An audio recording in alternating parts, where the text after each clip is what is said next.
Knowing that the premiere is only a few hours away is a challenge in a way, because I feel that there are so many things we could do better and that we didn't have the time to go through, so it will be interesting to see how it goes in the concert. At the moment I'm not nervous, but that's often the case for me. I'm not nervous until I start to play. It's the first time that I have some music being performed in this manner, so I think it's a breakthrough for me. And I'm nervous, excited, I don't know. I try not to think. I pretend nobody knows that I composed the piece.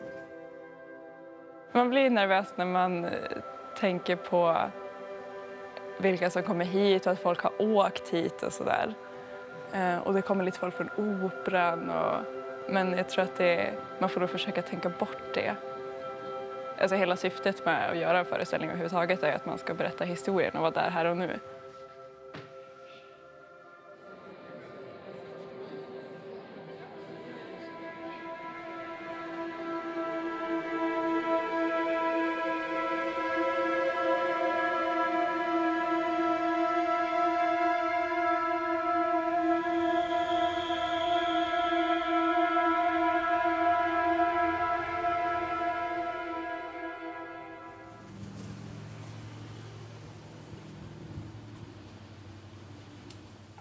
Ja, men alltså hur blir den så här?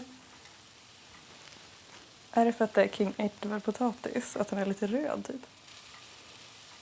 Jag ska spela Aeneas som är enligt mytologin en slags halvgud. En trojansk prins och krigare av något slag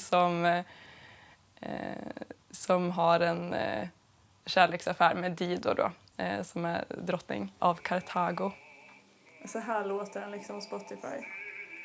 Jag kan inte riktigt leva upp till den rösten, men det är så svårt att höra ens vilka toner han sjunger till. Jag har ju fått en svår aria skriven till mig då, inför det här projektet. Och jag har provat sjunga lite och sådär. Och, ja, det blir nog en utmaning, men det ska också bli väldigt kul. Alltså jag kan ju säga så här, man ska inte ha rårakor till det här. Men det är väldigt så här, det är lågt och det är högt och det går fort emellan och sådär. Men den samtidigt har väldigt vackra linjer och så här, så att det är liksom lite av allt under 3 minuter. Så det gäller att hålla huvudet kallt tror jag och verkligen vara förberedd.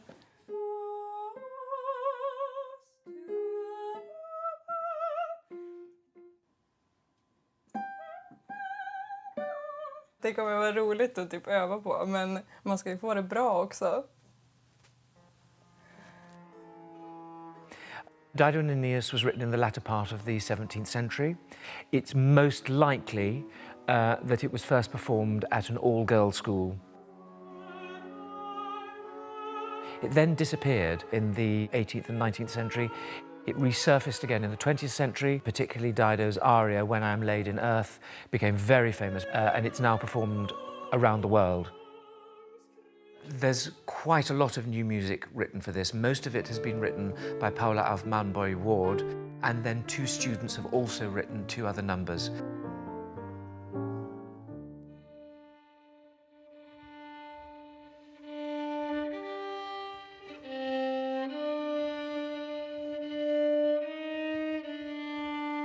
I'm feeling very curious because it's an old piece and we don't do that very often. But it's a whole complete different way of working and listening to each other, and the music is more pure. I don't think it looks that difficult. No. But that's always the thing with Baroque music, I find, that it looks kind of easy, but it's never easy to bring up to performance level. No. And make it perfect. I'm very stubborn. And when I have an idea, I really want it. But I do my best to be very flexible. Sometimes it goes really well and I just change my ideas and it's fine. And sometimes it's less fine. Yeah.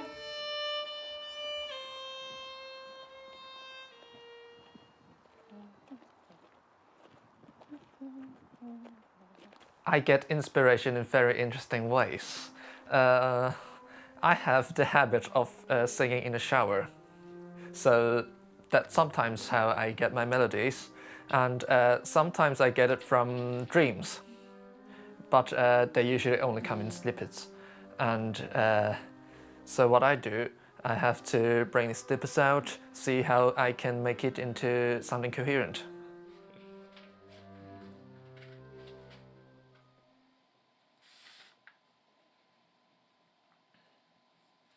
Yeah, so that's how I plan to do it. Like 3 parts with 3 different patterns.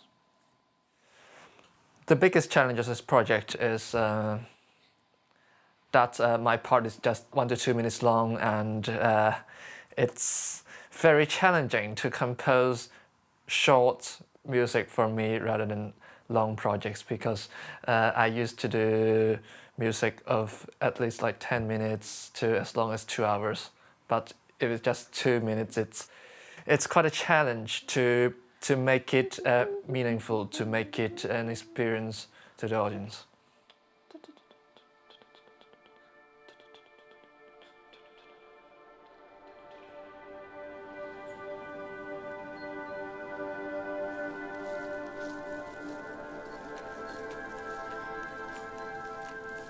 Det som är svårt för mig tror jag är att jag kommer från en kanske annan dramatisk bakgrund. Jag har inte alltid hållit på med opera och har väl lättare för det här när man liksom har en dialog mot någon annan så här, och mer naturalistiskt spel.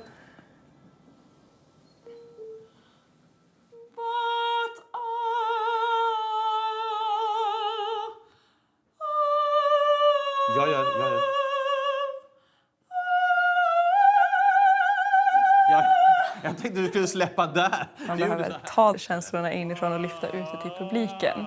Och det är jättebra att jag får jobba på det i den här produktionen, för jag behöver bli bättre på det. Jag tror att den största utmaningen kanske blir att ge lite avkall på tekniken och att gå helt in i det här moderna tonspråket som inte går att göra om det inte är fyllt med emotioner.